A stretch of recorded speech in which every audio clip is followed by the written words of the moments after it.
Welcome to the Pearls of Wisdom podcast, where we mix business, law of attraction, spirituality, and well-being with great guests and phenomenal stories. You'll hear hints, tips, and up-to-the-minute information on digital communication from an expert in her field. Pearl has some wonderful individuals in her networks, and she will be interviewing them all at some point in the future. Enjoy your listening.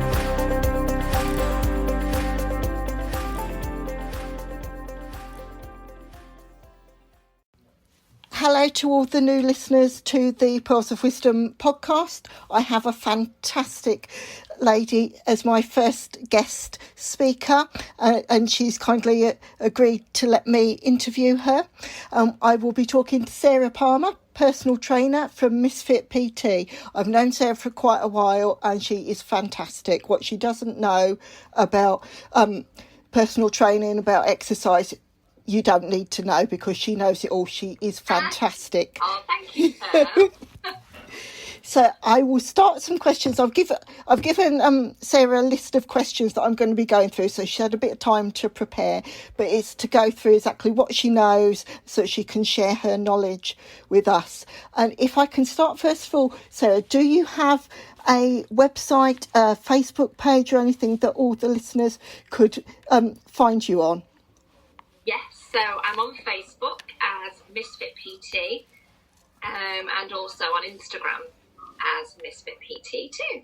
Okay, that is brilliant. So make sure, all the listeners, make sure that you go across to those. I will be adding all these details in the description of the podcast. If you don't quite catch it, we can go and you can look in that later. But I'll also make sure that we mention this all the way through. So if you miss anything, you'll have plenty of time to listen to all these different areas, to actually places you can find Sarah.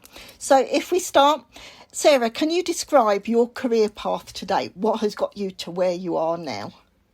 Yes, of course. So many years ago, when I left school, I actually trained to be a nursery nurse. So I worked with children and did that for quite a few years. And whilst I was doing that, I used to go to the gym, go out running, take part in classes, etc. And it was a friend of mine that I was running with at the time, actually, and she said to me, you could do this as a job, because I coached her to run a race, you see. And it just got me thinking, and I thought, you know what, I think I could, and I think I could help people and make a difference. So I basically decided to do my level 2 and level 3 personal trainer award, and I basically did that in like a crash course. And then I approached the gym that I was training at myself for my personal use, and I just said to them, I'm going to train to be a personal trainer. Is there a chance that after I finish my course, I can come and work here as a PT? And they were like, well, absolutely. You go and do the course and come back to us. So I did that. So I started work as a PT at that gym, which was absolutely terrifying. And then I started my own business as a PT there, and I started to teach classes there as a freelancer. And then about a year after that, I got a job, an employed job in that gym as a studio manager. So I used to manage the studio timetable, all the classes. And then I got another job at the same place, kind of like a promotion really, as the health and fitness manager. And that would entail looking after the gym itself, mentoring all of the other personal trainers and helping them build a business up. And then from being health and fitness manager, I then went on to be club manager. And then from club manager, I then went on to be regional manager for a gym chain. And that was up until I was regional manager, up until about 4 years ago. And I actually moved locations. So I moved back home to Lytham. And that kind of took me out of that area where my actual job was based. So I decided to go back to what I originally started doing, which was personal training. So I went back to doing that, back to being on the gym floor, face to face with clients, back to doing classes in a studio, and also now back to doing online stuff, which, wow, the difference from when I first started as a PT to now, that difference is huge, you know, because it's over, I don't know, maybe coming up for 20 years now, you know. So, yeah, so that's my career path, really. That is brilliant, and it's so inspiring. I'm sure people that will be listening to this will actually start to think, well, I love the way that Sarah's approached this. I'm going to start looking. And I think it shows when you're brave enough and you actually go and ask someone, they can either say yes or no. And more often than not, they say yes. Absolutely. And it was so informal. I just said, you know, I'm going to train to be a personal trainer. And when I've done this, would you consider me, you know, for being a PT at your gym? And they were, yes, of course. So, and I did it. That is brilliant. So moving on from there, would you be able to name 3 things that made you choose that your current career and just why that was? I guess going back to that time and thinking about it was something that I was really passionate about. Fitness has been something that I've always enjoyed.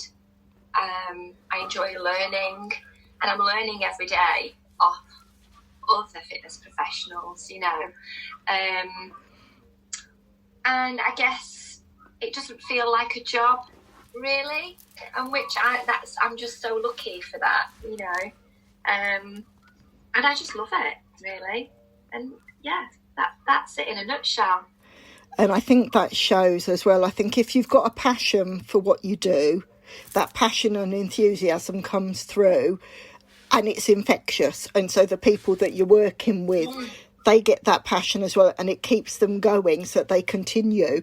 And so you're actually giving that incentive there, which is lovely. I know every time I've worked with you, when I've watched your online things, your passion and your belief and everything comes through with that, and you can't beat that. You've got so many people that will just post a video of exercise and you don't get the personality come through or anything, and that's what makes you stand out way and above so everyone else. So I love watching your sessions. Well, it's, yeah, I mean, I think as well online, you know, certainly most lately anyway, because, you know, we've all been thrown into this situation, and I'm doing my classes from my lounge at the moment, and it's funny because people kind of enjoy it because they see a part of my life that they don't normally see.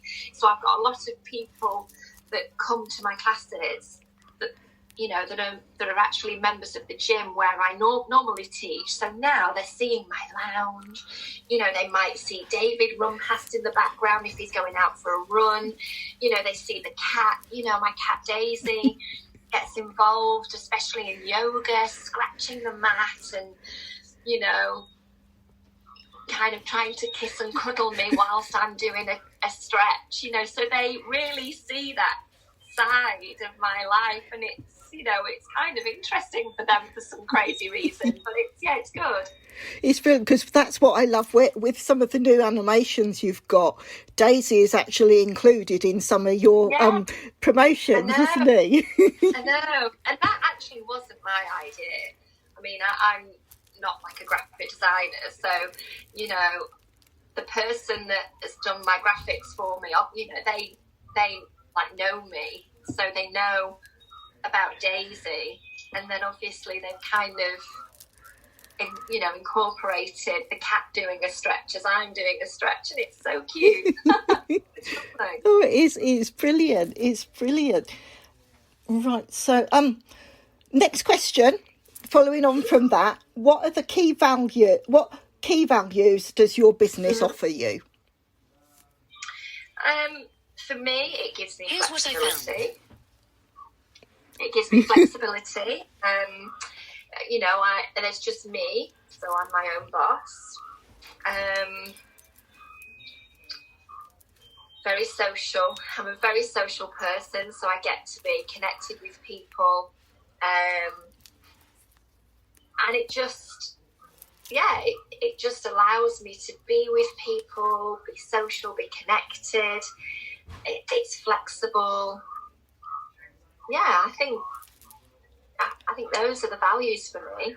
And it's brilliant. And again, like I said, it shows through with the passion, and you bring those values through.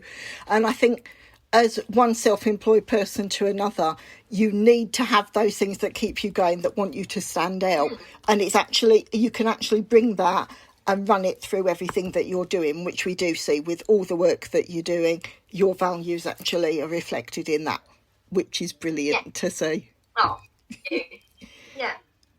Right, now this question I always throw in to maybe sort of take you off guard, because a few people have stepped back from this when I've asked it previously. I've answered this very quickly. Yes. What keeps you awake at night? Okay, well, the first thing that keeps me awake at night, and you will laugh at this, is the cat. Yes, so I could relate to that. Tapping my forehead, wanting a fuss and a cuddle. New ideas. If I have a new idea and I start thinking about it, just at bedtime, it'll be going round in my mind. If I've had a really high energy class, I remember when I first started teaching Zumba, although I don't teach that anymore, but when I did, it was such a rush of energy. Because Zumba at the time when I first started teaching, it was so popular, and I would have maybe 40, 50, 60 people in a class. And the high I would get during teaching and after would be incredible. And I would get home quite late at night as well, because the class maybe finished at 8. Then I might have a PT client afterwards. And I was working in Coventry, living in Leicester, so I'd drive home. And I would still be, and I would get to bed and I'd still be like dancing, my legs would still be going and I'd be thinking about the music. So that used to keep me awake. But the other thing, anxiety keeps me awake. Being self-employed, being in the fitness industry, and I think it's natural. What I'm saying now is quite common and natural, but I compare myself to other people a lot online. I look at what other people are doing, which is good because you learn from other people. But for me, sometimes it can make me doubt myself, and it can make me think, am I as good as them? Am I good enough? And so sometimes anxiety related to what I've just said can keep me awake at night, definitely. Well, from what I've seen, you have no worries whatsoever. Like I said, you are brilliant at what you do. I love your sessions. And when I see the feedback from the people in your groups and how they've learnt and grown, that's just testament to everything you've done. I mean, I can remember when I first worked with you, and you'd send me all the details and we'd have our weekly catch-ups. I'd so look forward to that because I'd learn, we had such a good rapport, and I might have had a really bad week and I hadn't done anything that you'd asked me to, and I feel all down, and you talk to me and that's it. You just bring me right back round and I'd feel so positive. And it was brilliant. Yeah. Right, that's good. Thank you. But, I just think that we all have these insecurities and these inner sort of demons, and and I think I don't mind admitting that I do get anxious about things like that, and because I'm up there teaching and everybody's watching and I'm leading the way, and sometimes if you're on a low day, and it's hard, isn't it? It is, and then it also shows how strong you are. The fact that, like you say, as self-employed, you need to be able to stand out and keep going. And then to be brave enough and share that, yes, you do get anxious because, yes, like I'm self-employed. Yes, quite often you're thinking, where's the next contract? Is it really going to all come together? You know that you can do this standing on your head. But every now and again, that little wobble comes in the middle of the night when those little voices come to say, well, are you as good as you think you are?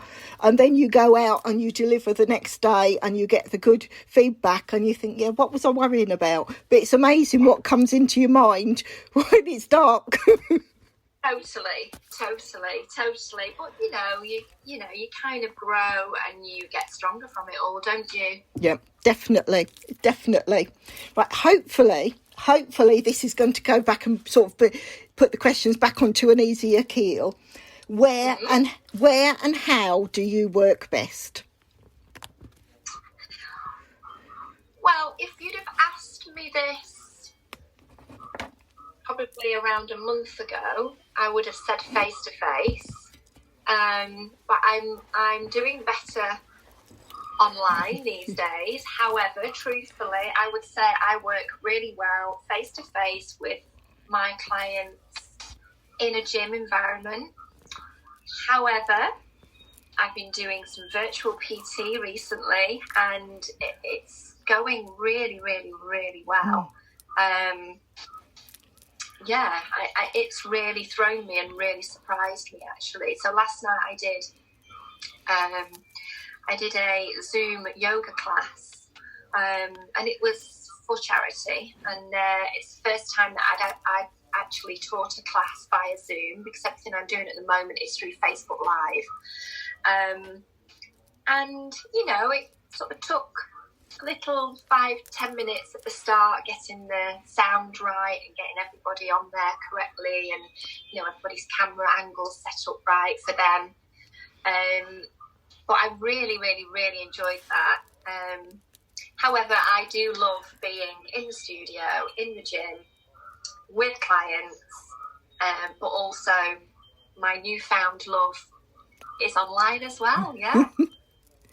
I mean, when you first started doing the personal training for me, we did that in the virtual arena because I was working in Westminster at the time, and it was brilliant because it fitted in with my busy day. I couldn't always, Yeah.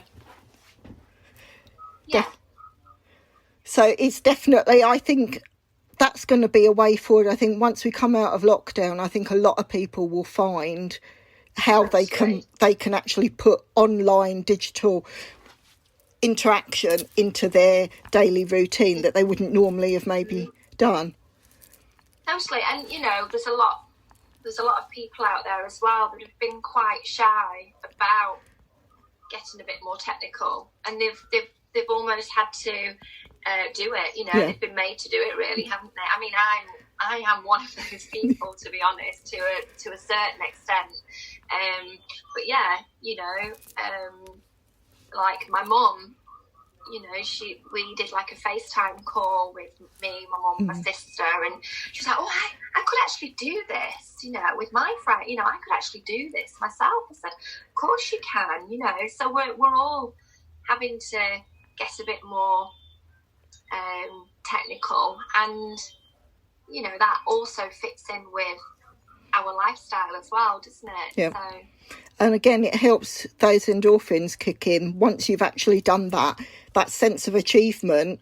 Once you've done it and you realise how easy it is, it then goes on, and that then becomes part of your repertoire, because like you said, it's meant that your services can then grow and expand so that you've got a far larger audience. It's not just those face-to-face clients that you had. You can go global with this. As long as people have got that connection and they can actually view it, it doesn't matter where your clients are.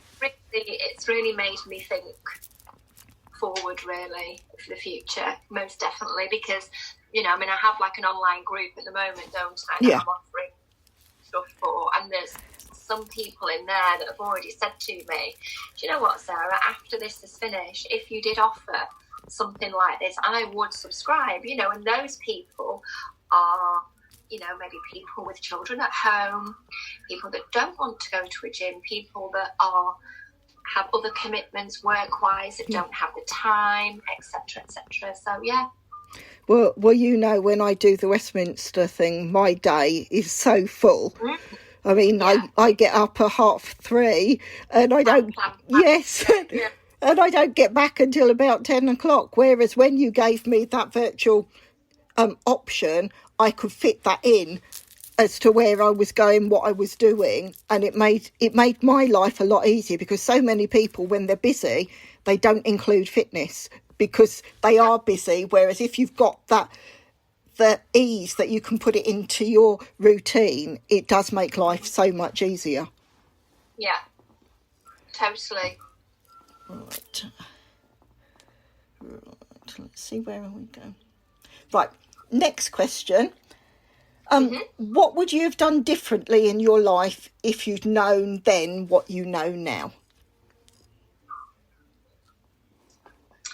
Oh, I struggled with this one. I did struggle with this one. And I didn't write any notes down for it because I don't know if I would do anything differently. Genuinely. Honestly, I don't really think there's anything I would do differently. And that's lovely, because it shows you've really found your true calling, what your mission and vision. It all aligns, so you can actually see. So that's lovely to hear, actually, because so many people look back. I feel connected and balanced, and I feel happy with how I've progressed and what I'm doing and what I've done. Yeah. That is brilliant. And I've just realised I skipped a question out, because looking at this, what was it? I hope I'm not repeating myself. What tools do you use that makes your work life easier? We haven't covered that one yet, have we? No. And it is, the tools that I use to make my work life easier would be, I love setting up Facebook groups. So every now and again, I will set up a free group, maybe a 5-day kickstart. I know you've seen my groups, haven't you? We offer a free 5-day kickstart, so it will be a free 5-day nutrition sort of challenge with various recipes in, tips to eat healthier, etc. And there'll be some exercise in there as well. So setting those groups up and getting those people in one group and chatting and communicating with me, and then they meet me. And these groups, I can have people from anywhere in the country. It's great, and Facebook is great for that. Yeah. So Facebook is good for that, and for lots of other reasons, for advertising in different groups, even just communicating with a client. I've got lots of clients on Facebook where I've set private groups up, just between me and that client. So we have a space, a place on Facebook where I can post things to them, etc. WhatsApp as well is really good. I enjoy, a nice WhatsApp group so I have a small amount of clients that all train together, like a couple of days a week. And we're all in a WhatsApp group, so I can just send a WhatsApp and it goes to all of them. I mean, we all know how WhatsApp works, but those tools, just the basics really, really, really useful for me.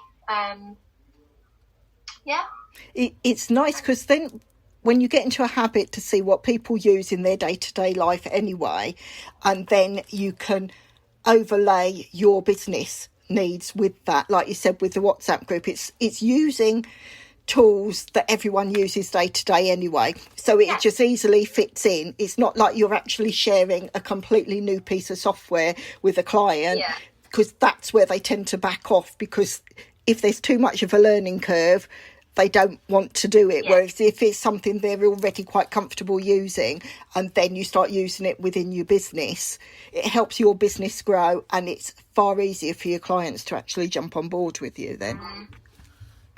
Yeah, totally. Yeah. And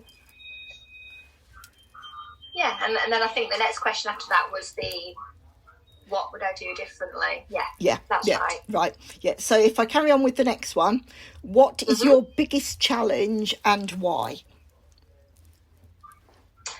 My biggest challenge and why would probably be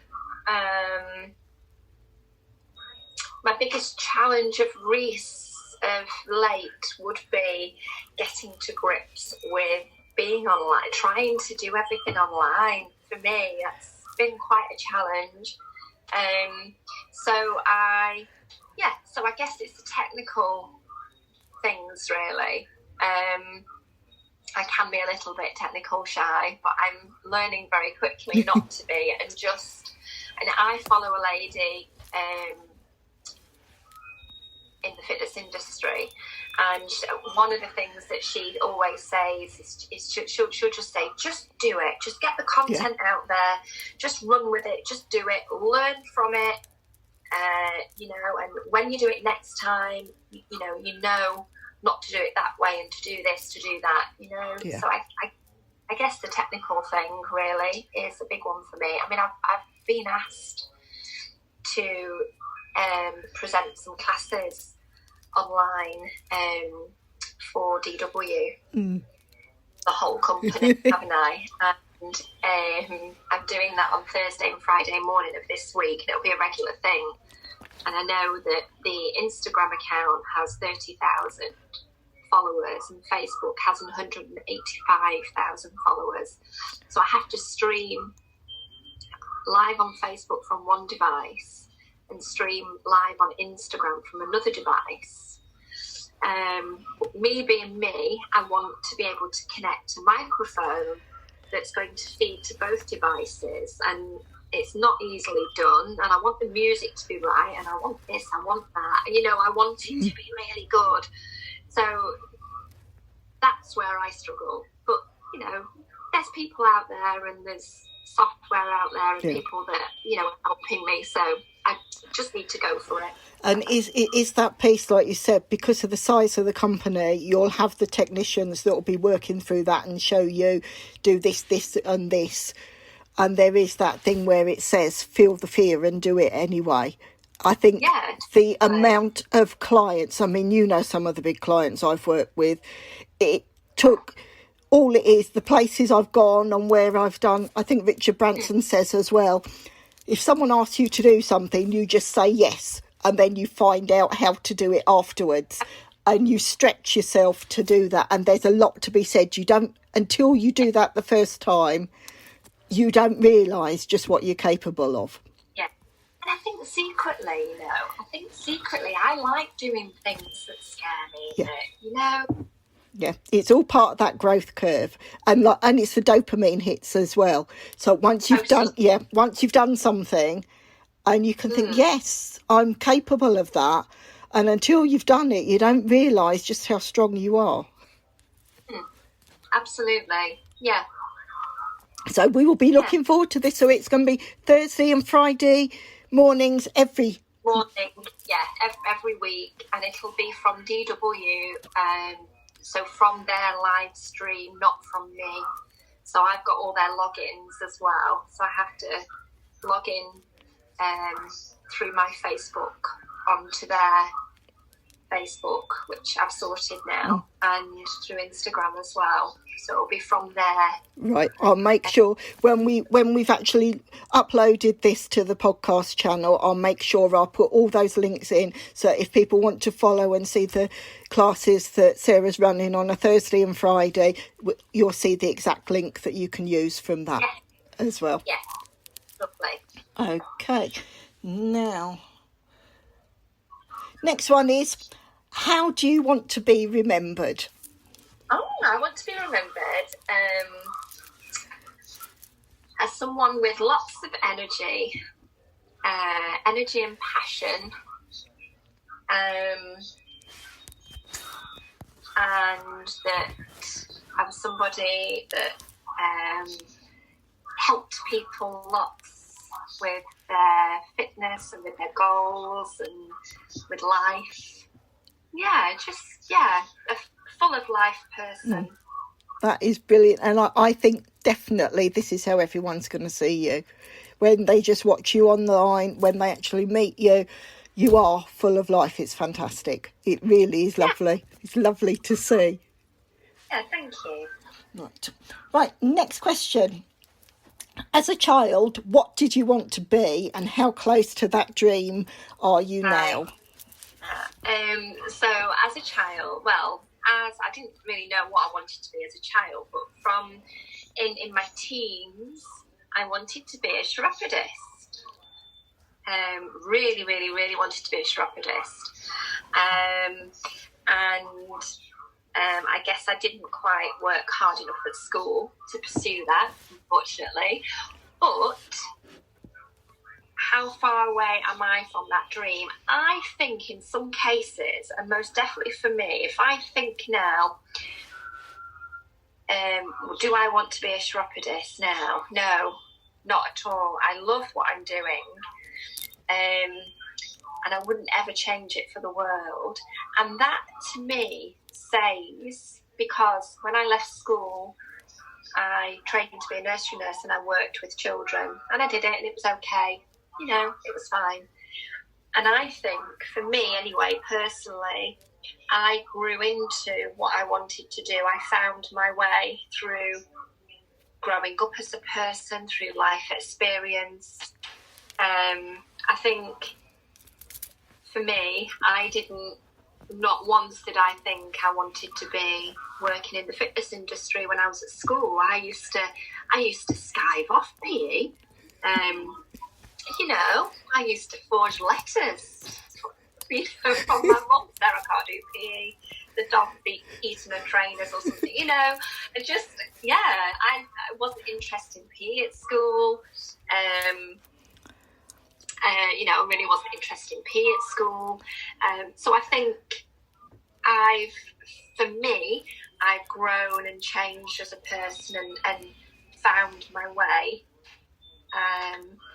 And learned that, what I want to do, I guess, through life experience and growing and changing as a person, growing up, I guess.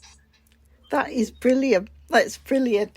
If we go on to the next question, can you name 3 titles of your favourite books and why you've chosen them? So the books, I can't quite remember the titles. I think one of them was The Heart of Yoga. So when I went to Thailand last year to do my yoga teacher training, I read a couple of books by Mark Whitwell, and can't remember the title of the other one, but I read another yoga book for my studies from Krishnamacharya, who's like a yoga guru, I guess. So yeah, I mean, I do look at a lot of books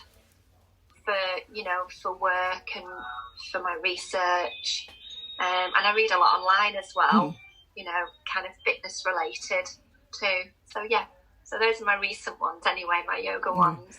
And I must admit, I think, again, the work we do, you tend to be reading for research and background and always to ensure that you're at the top of your game.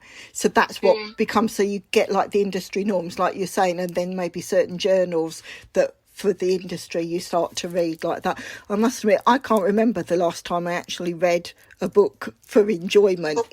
Yeah, it's always to learn. But I think everyone says you never know everything. There's always something new to learn. And that's when I start to devour the books. Yeah, totally. Yeah, I agree. Yeah. Right. Next question. Who would you say are your key influencers and why?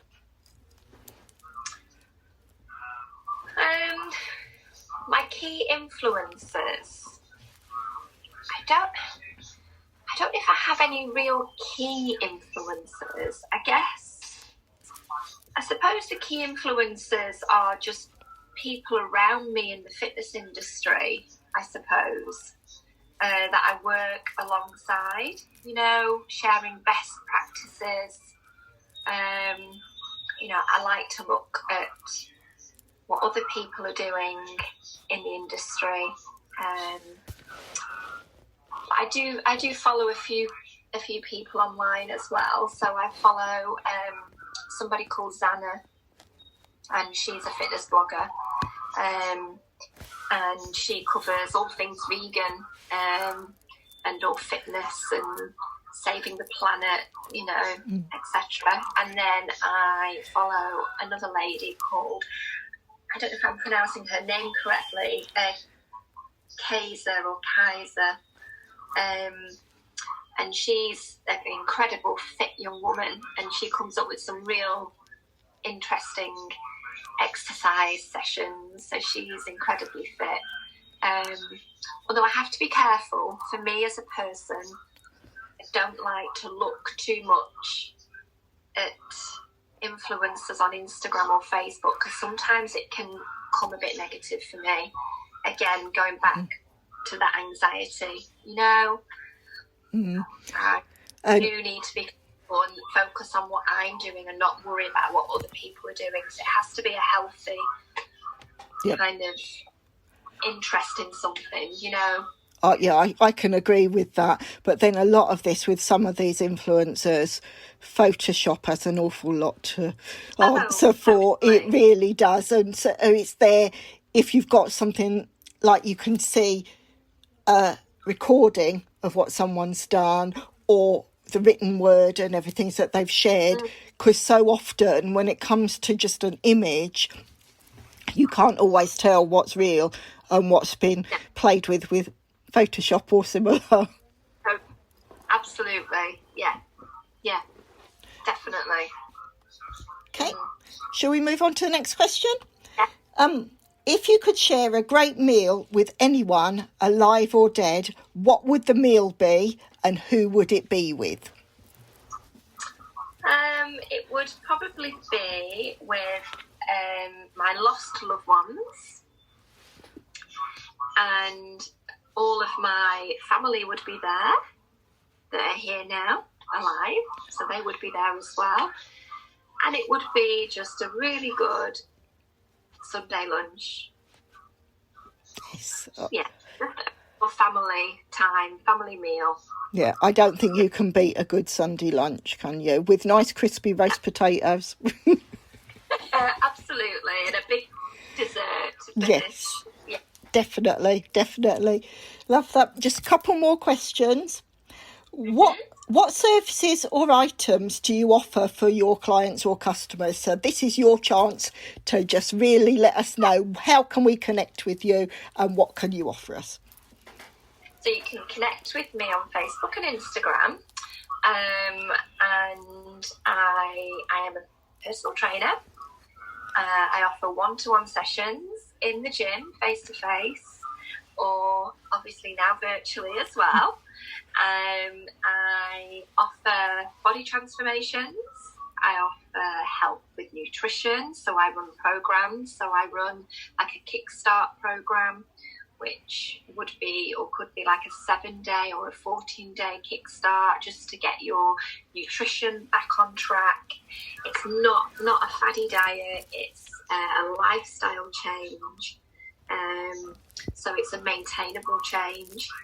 I offer boot camps locally as well when the weather's nice. And I teach classes at the gym as well, so that's local in Blackpool. But you can connect with me on Facebook and Instagram. Yeah. Okay, that is brilliant. And then we're up to our very last question. Do you have any special offers that you're running at present that people that are listening to this can actually grab and actually start to take part in? You can. So obviously, I know you're going to put the link on for my group. So I have a group on Facebook, and it's Misfit Personal Training live classes. That's linked to my business page anyway, and that's completely free. And I run classes from my lounge most mornings, Monday to Friday. Well, every morning, Monday to Friday, apart from Thursday morning at 7 a.m. We do a class for half an hour, and then in the evening we do a class every night, Monday to Thursday at 6 p.m. for 45 minutes. And that's completely free, just to keep everybody active, everybody moving, keeps your mental health in good check. And it just keeps us positive. So that's completely free.